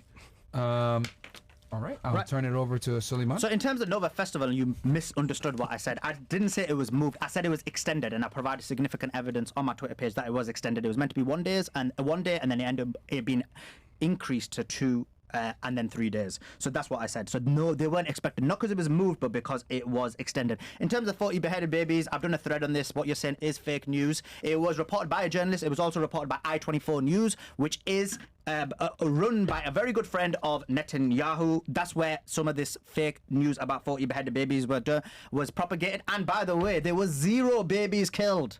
The only people killing babies is the Zionist terrorist regime. So when you mention terrorists, I think you're talking about the Zionist regime. When you said that the hostages were assaulted, there's no evidence of that. Many of the eyewitness testimonies have been exposed. For example, Riz Cohen, he literally said, oh, I heard it, and then later on he changed his testimony to say, oh, I saw it. There was another guy who said that he saw 29 people being raped, and then again, it got exposed as being a lie. So many of these eyewitness testimonies are by settlers, or basically Israeli liars who want to perpetuate the lies. Look, they had GoPro cameras. They want you to believe that they had GoPro cameras and they malfunctioned, then nobody saw anything. So whenever these atrocities occurred, for some reason the GoPro cameras stopped working. It's the most ridiculous argument ever, but they want you to believe that. In terms of like people being charred, people were charred. We saw it. They got charged by Israelis when they were using Apache helicopters. As an example, 200 Palestinians were killed, or as they say, Hamas people or the resistance were killed. And they basically counted them as Israeli numbers. And then later they found out, no, they weren't Israeli, they were Palestinian. So that's how they were killed. They were killed their own people as well as they killed them. And this is the problem. The Israelis killed many of their own people because they lost their minds when they came there. This is the problem that they don't want to speak about. So that's the thing about the time. And in terms of Israelis, you can't trust anything. They lie and lie and lie. Remember when they about Shireen Abu Akleh, they claimed that they didn't kill her, and then later on this got exposed that they did actually kill her, and it's only when it got exposed. So yeah, you can't trust the Israeli news. They lie until they get exposed. 2 minutes. My argument about Israel was that if we actually had independent sources, the situation would be much worse. So even with Israeli sources, the lies are being exposed. Okay. Rebuttal to that? Yeah, again, I've never heard anything about the festival being extended by 1 day. It seems like there's a lot of people that were able to stay there, even though the festival was extended. But let's assume that all of that was true. Even if it was extended by 1 day, why kill everybody at the festival? There's no reason for that. If you show up and you come upon a festival and you're like, oh, it's not supposed to be here, why would you start killing them? We've seen the bodies. I asked you for the source on that, and I understand we're not going to have sources like right here in the middle of a debate, but that 40 beheaded baby thing did not come from an Israeli source. That's why you said a journalist, and then you said I-24 News. I don't believe that there was an Israeli source for any of that story. A lot of it got spread around on Twitter, but none of this actually came from Israel. None of this came from the government. None of it came from the IDF. It was memes that started to get snowball on Twitter and then started to get spread around and people talked about it, but there was no actual initial report from the IDF or from any IDF person or spokesman about there being 40 beheaded babies. It just didn't happen. It was a meme that spread out of control on Twitter. You talk about Ross Cohen. I don't know if you're sourcing Blumenthal in the gray zone for this, but I looked at the testimony that this guy gave on day one. On day one, when he was talking to a journalist outside of an ambulance, he didn't mention anything about seeing any rapes. But that's because it was a 3-minute clip that went viral on Twitter that got cut from a larger conversation. If you find the original conversation that exists on Facebook, he literally starts talking about rapes right after that 3-minute cut. They just didn't include it in the original Twitter video because it was cut down for a time or something. I'm not entirely sure. When we say that we can't trust anything that the IDF says, I mean, we can run with that, but why would I trust anything Hamas says? Hamas literally put out a flyer saying that we don't kill civilians. We would never do this, despite the fact that dead Hamas soldiers are being found with documents on them, giving them explicit instructions on how to ask for people to take their clothes off, how to ask for people to come with them, or how to take people hostage. And then we've got videos of them taking people hostages. We've got videos of people walking up and down cars, seeing charred bodies and seeing dead people in cars. This was way before IDF choppers showed up and started firing. You don't think that any of the Israeli citizens that were walking up and down the highways, finding all of the dead bodies, you don't think that any of them would have noticed there were Apache helicopters that were raining down hellfire on any of the cars? None of this actually happened. There would have been people reporting it. There would have been people posting videos of it. Okay. Turn it to Sulaiman. Oh, that's crazy. You said there was no Apache helicopters when we literally got the evidence of it. We've got Israeli literal news, Haaretz, saying that basically in Kibbutz Berry, they start shooting short artillery fire and killed 182 people, I believe, 118, I can't remember the exact number, but it was in the hundreds of people. Yasmin Porat says that they basically, when they were shooting and killing, they killed their own people. We've got eyewitness testimony from the Israeli side saying this, never mind the Hamas side. In terms of what you said, what you're not understanding is when the Nova Festival was there, they weren't expecting it. So then the plan wasn't there. What they didn't expect was for the Israelis to lose their mind and start attacking them and killing them and basically applying the Hannibal directive in a mass scale. Hannibal directive is they kill their own people so that they don't become hostages. That's what happened. So it wasn't Abdul, let's kill it. It was Epstein. Let's not kill these. Let's not kill these. Let's just shoot everyone. Don't let any hostages out because we're gonna have to negotiate. That's actually what happened. In terms of Riz Cohen, I said to you, and it is his testimony changed. And you mentioned in terms of the hostages held by Hamas. Bro, as soon as the hostages came out, all of them were literally saying they treat us really well, they didn't abuse us, they didn't sexually assault us. And then what happened was the Israelis were like, what the hell? These guys are making Hamas look good, like they're treating them like angels. They're treating them so well. They're giving them food as they're eating food themselves. And then what they did was when they started releasing hostages, they kept a blockade. And they didn't let them speak to the media for weeks and months, to put the propaganda into their minds, to control them, to manipulate them and make them lie. That's actually what happened. You talked about Hamas having documents. This is the most ridiculous argument ever. Like, no one believes this whole fake, like, oh, we were left with a passport, we were left some documents. Hamas are very clear. The charter is very clear. They have no issue with in terms of Jews, Christians or Muslims. Their charter is literally saying that they want freedom for the Palestinians. So in reality, the Hamas charter is very clear and their actions are very clear. This was a military occupation, military attack to save their own people. Okay. And I think Destiny, you went first on this one, right? Maybe. Yeah, I think you did. So Sulaiman got the last word. We could do a lightning round if you guys are good. Then I got one more question. Sure. Yeah, real quick. Yeah, we could do a lightning round here. Then that way you guys can go ahead and have open dialogue with each other. I saw that you guys had some things. You had one too? Yeah. Okay. All right. Yeah, for the hostages that came out 3 minutes initially. on the clock. Yeah, the first 100 hostages that came out didn't say anything about mistreatment. Of course, because they only let people out that had family members that were still being held hostage. You're not going to come out and be like, yeah, they're treating us like shit there. I think they're raping everybody. And then all of a sudden you're... That's not true. A lot of the hostages came out, yes, because they only allowed women and children of families to come out. Some of the hostages were, but some of them weren't. And this was a fake news. But this was what Zionists made. They made the argument that when that woman came out and literally said, we've been treated really well, they were like, oh, husband's still there. And we actually checked it. It was fake news. So this is like the fake news. You don't think there's any family members that are still being held from any of the... I just said some of them even were, if it's not family members, the fact that you would come out and start talking about the hostages when they release you, wouldn't it make sense to tell... about it now then? Well, now because I don't even know if there are any hostages left So alive. Israel just tried to do... now? No, because Israel tried to do a ceasefire where they wanted to trade 40 hostages, and for some reason Israel's coming out of 33 because it sounds like Hamas doesn't even have 40 hostages to trade. Well, the thing is, Israel has killed a lot of their own hostages. That's happened for sure. But in reality, what's happened is the reason they need to negotiate is because the disagreement why no ceasefire is agreed is because Hamas want a permanent ceasefire, because the last ceasefire, what happened was when they got their own Palestinian hostages back, even within them 7 days, the Zionists took more hostages. So this is the problem. So it's illogical from Hamas's perspective. Hamas has been asking for a 10-year ceasefire, okay, not a permanent ceasefire, because they want to qualify with 10 years because they still want to go to war with Israel in the future. But regardless, they don't have the right to ask for it. This is not right. They want a permanent ceasefire. You can't capture hostages and then make demands off of having hostages. That's not how military conflict works. And then when you bring up but that's happened in the past because Israelis have hostages. Previously, what's happened is they've traded one Palestinian hostages for 1,000 Israeli halfway, hostages. 1.5 minutes. Wait, hold on. I'm sorry. Wasn't that the exact opposite? Wasn't that the start of 2008 where they had one Israeli hostage and they traded him for 1,000 Palestinian hostages? That's what I meant. Oh, yeah, okay, yeah. Also, you bring up like the attack helicopters. You bring up the attack helicopters, and yes, because war crimes pay off. Yes, that Apache helicopters were shooting. The Israelis were killing their own people. Yeah, that happened in places where there were holdouts from Hamas and Palestinian Islamic Jihad that were still fighting. You bring up Kibbutz Be'eri. No, that's not right. That's not right. Absolutely right. There is no. Why were there 200 charred Palestinians and 100 charred Israelis? Because they weren't differentiated. They did the Hannibal Directive, and this is from Israeli sources. Israeli sources confirmed that they applied the Hannibal Directive. Nope, they did not, because that Hannibal Directive has never been confirmed. Haaretz, That's why, it's in Haaretz. No, the Haaretz article that everybody cites, and I've read the original article on this because Blumenthal cites it in the Great article. There's many articles. Do you find it strange? Articles. Okay, if you're aware of that article, do you think it's strange that the article had that they had fired on some likely Israeli civilians without even putting that in the headline? Wouldn't that seem like a really big story? Say it again. In the article that you're talking about, because the original language is in Hebrew, I don't even know if this is published in English. In the Hebrew, they literally say at one point that they had shot, and there were probably some Israeli people that were still being held by Hamas. Many. It was not many. That word was never used. How many were killed in Kibbutz Be'eri? How many were killed in Kibbutz Be'eri?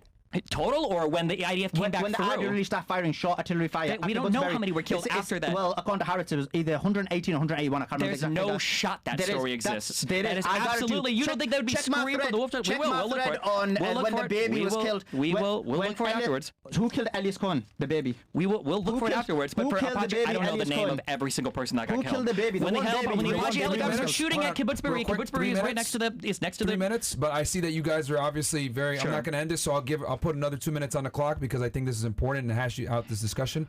Go ahead. Who killed the baby? The only baby that was killed. I mean, they were talking about beheaded babies and killed babies. So babies are important. Who killed the one Israeli baby? The only Who people killed the that one were getting Israeli killed, I baby, don't know please? the name of every single person Who killed. killed it That's then? great that this is Maybe- the one factoid that you've remembered, No. but we can all look this afterwards. So if we Google 187 Israelis killed by IDF Haaretz, we're going to find a Haaretz article that confirms that, and nobody else in Israel, nobody else is talking about that, or? No.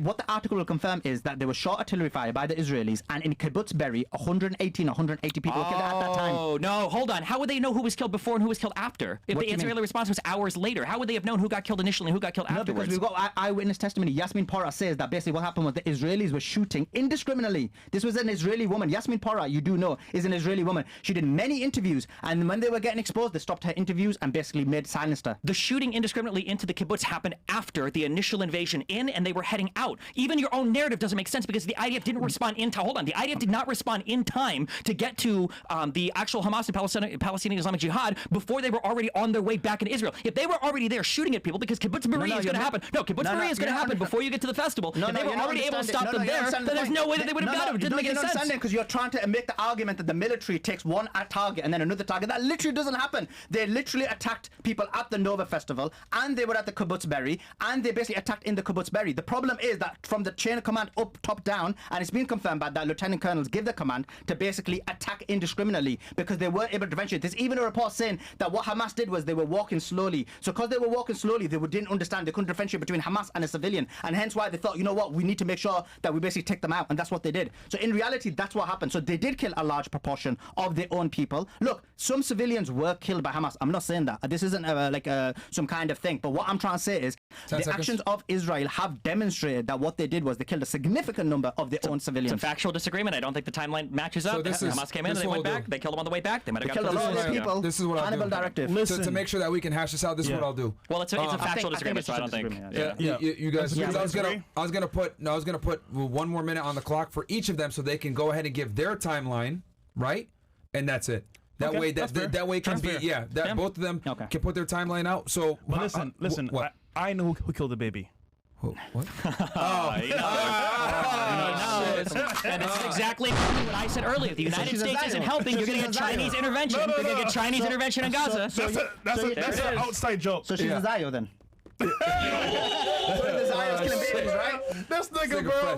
So this is what I'll do. Is 1 minute okay or 2 minutes okay for both of you? I'm chill because I think people get both arguments. I think 60 seconds to run through this. This is what I'll do. Yeah, So I'll give you guys both 60 seconds on the clock to give your timeline because this is very important. I want everybody to hear both perspectives openly without any type of interruption. Who wants to go first?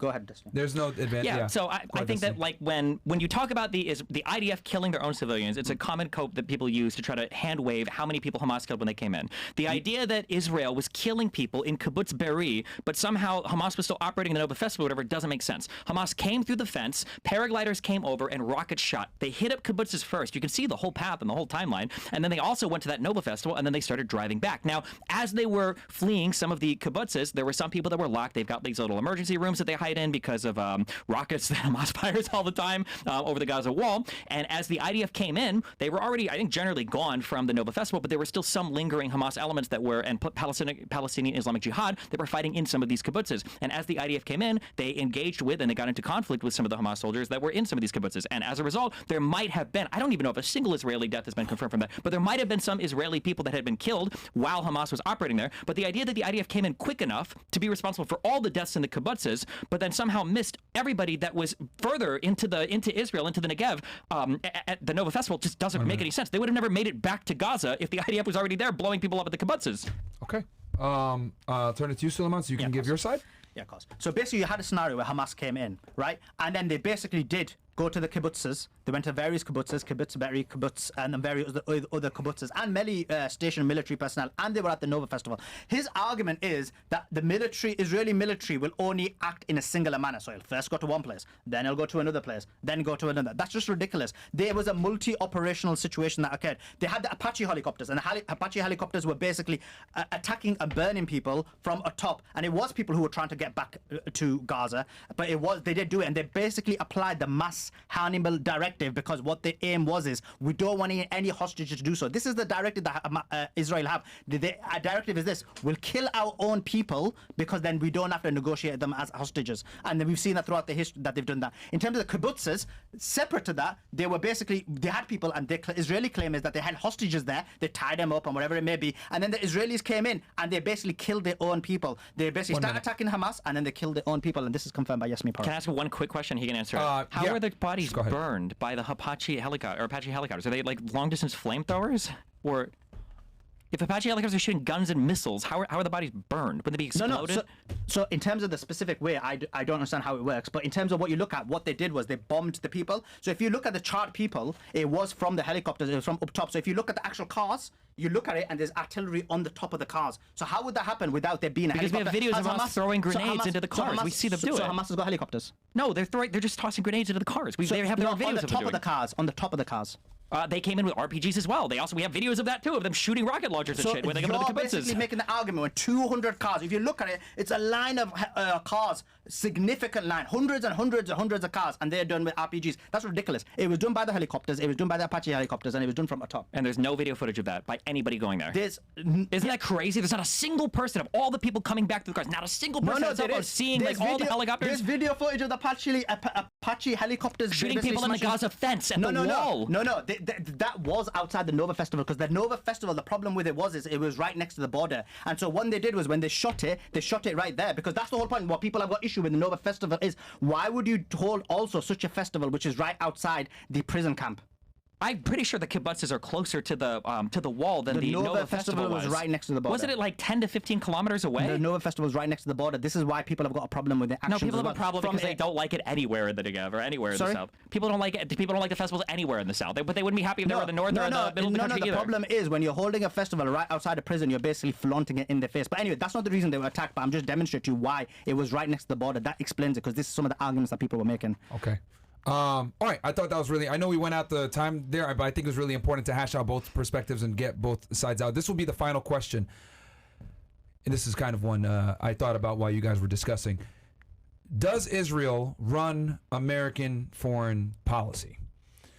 I will go ahead, and because I've seen you guys kind of oppose this, but we'll go ahead and just ask that question, because that's really a big elephant in the room here, I think, that everyone talks about. Does Israel run American foreign policy? Who wants to go first on this? And then we can do so everyone feels fair. We can do a lightning round at the end where you guys can go ahead, and I'll put like 3 minutes on the clock like last time. I can go first. Mine is going to be simple. Yeah, sure, I mean, I think the United States has an interest in Israel. I don't think that means Israel runs foreign policy any more than Ukraine runs foreign policy, any more than anybody else runs foreign policy that we've got an interest in. I think that Israel's an important ally in the Middle East. They are I think that our shining beacon of democracy in the Middle East. We trade with them a lot. They do a lot of tech work for us. We get a lot of information from them. They help us in terms of like securing other allies in the region and fighting against Iran. So I think it's pretty obvious why we support Israel, and the idea that we have like some unique attachment to them, or that we're like hypnotized or mind fucked by them into supporting them, I just don't think there's any evidence for that. Okay, that was short and sweet. So your stance is their foreign policy with Israel is no different than Ukraine or other countries that we have. We probably like them a little more because of the history, but I don't think it's like anything more special than that. You know? Okay, fair.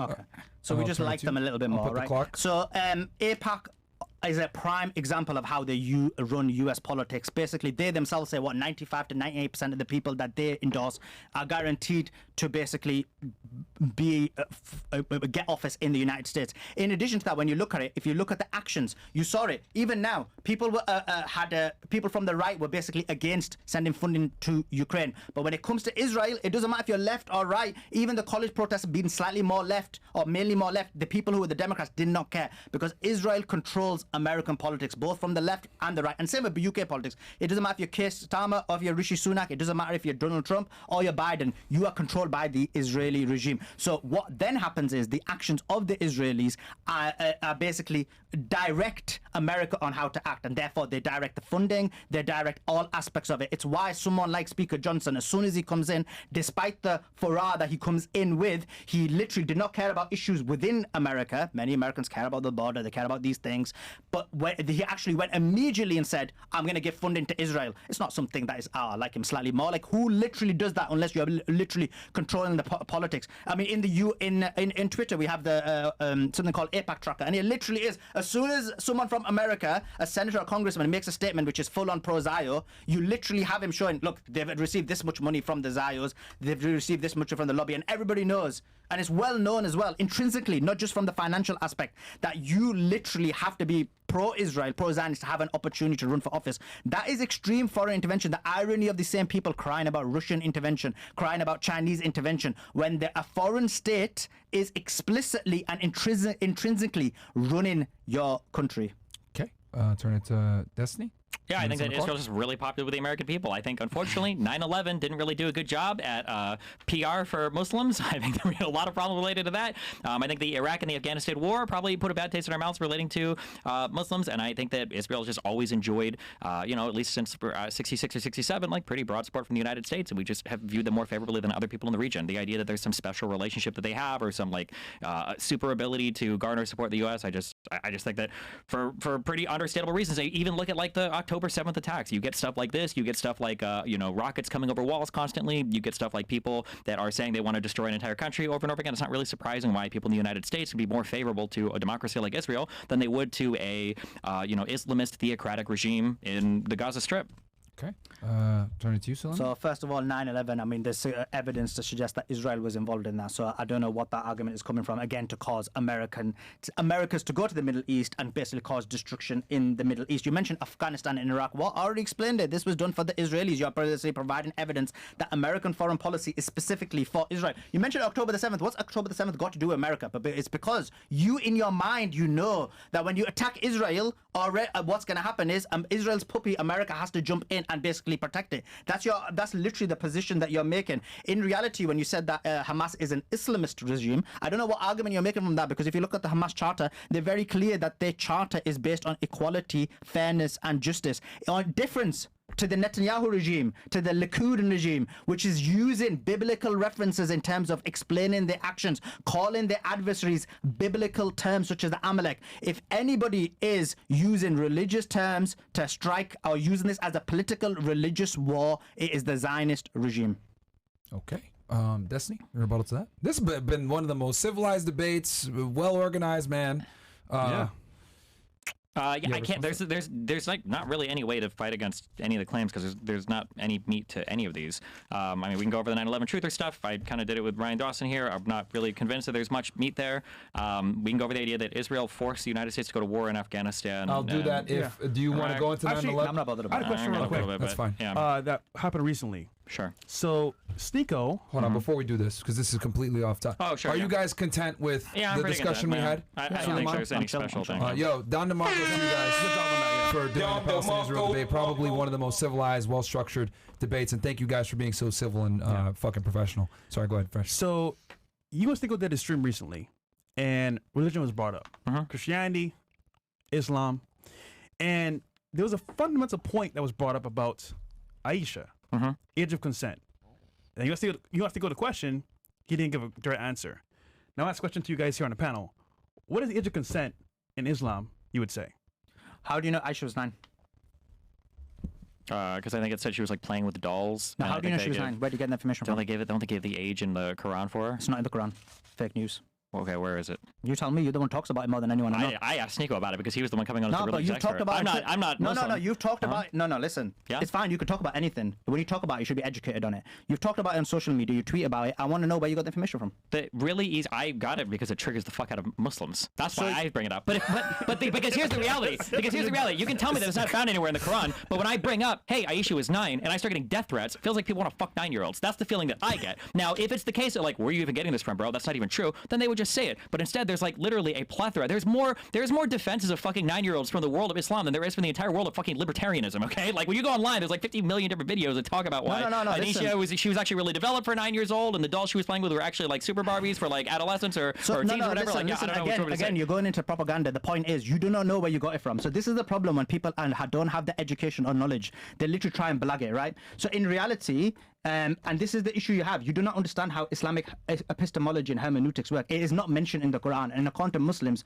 the Quran is certain knowledge.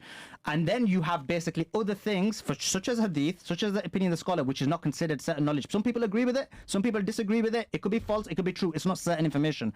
So when you say Aisha was 9, this is mentioned in hadith. But But there is all the alternative hadith that basically give the idea that she was actually more older than 9. She was 18. So if your position is that, look, having sex with 9-year-olds is pedophilia, I agree with you, right? But even though I've seen videos of you trying to basically Isn't the hadith that it comes from like one of the, which hadith is it? Isn't one of the most cited, most trusted hadiths, or is this just one part we don't like of it? No. So the hadith, so any hadith, and this is the problem, any hadith, what we have is basically passed on from one person to another, to another, to another. So any hadith, every single Muslim scholar will tell you, epistemologically, is probabilistic knowledge. Probabilistic means it could be right or it could be wrong. It could be true, it may not be true. And therefore, it has no tenets when it comes to Islam. So if someone was to reject, example, the hadith about Aisha being 9, he would not leave the fold of Islam because not rejecting the tenets of within the religion. So her being 9, so my position, she was 18, as an example, right? So because I think that hadith has epistemological issues, as well as the person who narrated that hadith has memory issues. So again, this is an attack on Islam. This is an attack on that specific, or people, anyone who believes that hadith, or for example, the hadith. Sure. Because Islam, why don't Muslims just say that then?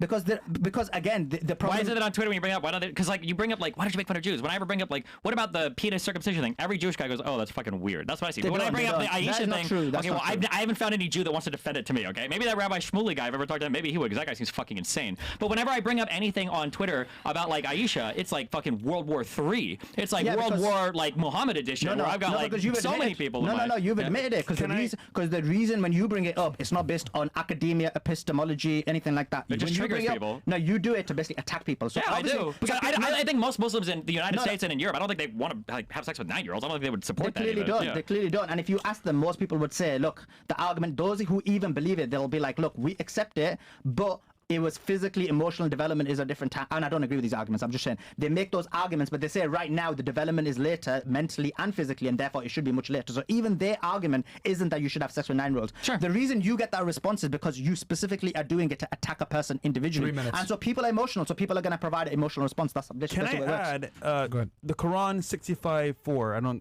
how that works, but you're saying that it proves that she was of a younger age, or impossible. It's not in Quran.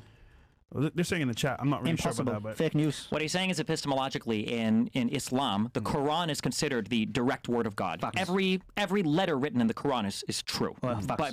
given from Allah or whatever. But hadiths are oral tradition that are passed down from other people, and the credibility of the hadiths and the interpretation of them can be called into question, and you can have like imams debating between the validity between and there's hadiths. a mechanism to work out the authenticity. Sure. Okay. I don't know how true that is. Are you guys satisfied with that? I think you brought up a good point. Yeah. If that was the case, why doesn't every other Muslim just say that? No, because there are Muslims who believe that she was 9, and so the point is when he's attacking them, it's attacking them for their specific position, and so obviously they're emotionally connected to that position. So, but my point is, my issue with Destiny is he didn't know what he was arguing, where it had come from, the source of it, and he didn't know the epistemological and hermeneutical reasons. He was just doing it to attack Muslims, and he's admitted that, and obviously hence why he gets the response he did. Sneeko got real triggered. Pretty funny. It was fucking funny. That's something viral though. Oh my God. Okay. Okay. I didn't watch the Sneeko one. I'll read the chat. Shout out to Sneeko. He'll be here. What percentage of? I'm curious. What percentage of Muslims think you agree with that? Agree with what? With your hadith interpretation there. I'll set the timer. 3 minutes. So it's 3 a good minutes. question. Well, no, I'm just curious. Right now or classically? Right now. So classically, I would say it's the vast majority. Right now, I would say the minority. Okay. Yeah. Wait, right now the minority agree with you or disagree with you? Agree with me. Minority. So the majority of Muslims right now think that Aisha was 9 years old. That's right. Yeah. Well, wait, then what the fuck was the point of all this then? Because I'm trying to explain to you. No. The point is because you have to understand how hermeneutics work, and you need to understand that what you attacking isn't Islam. You're attacking a certain position that some people have within Islam, even if it's the majority. That was my point I was trying to make. And actually, my position is a position that was held by a large proportion in the early centuries. So, for example, the person who narrated the hadith, his own teacher wouldn't take that hadith of him, as an example. So it wasn't accepted as much in that time. Is that the guy with the bad memory? Yeah. Just so the audience understands? Yeah, it's the guy with the bad memory. Yeah. Okay. Cool. So Imam Malik, who was his teacher, who's one of the founders of Sunni legal theory, did not take that narration from him. Okay. We still got 2 minutes on the clock. Anything else that you guys want to? Okay. I just want to make sure all parties are satisfied. That was a great discussion. I'll read the chats and we'll close this out. Girl show. Yeah. Cool. What do we got here? We got Destiny is Dayuth, Sulaiman and Myra know what I'm saying. And Fresh beat the Ching Chong lying whore in court. You got this. Okay. Thanks, bro. Yeah, man. I mean, when you got the truth on your side, there's nothing really that can happen. I mean, what else we got here? pretty much. That's it? Yeah. Cool. Yo, Destiny, Sulaiman, thank you guys so much for coming. Where can the people find you guys? Yeah. Yeah, youtube.com/Destiny. That's it. You'll see clips of this on his Cake.com/Destiny. channel. Yeah. And Sulaiman, what can the people find you? Twitter, Sheikh Sulaiman. One of the biggest political commentators on Twitter right now, man. 500,000 plus. Appreciate it. And I growing. didn't know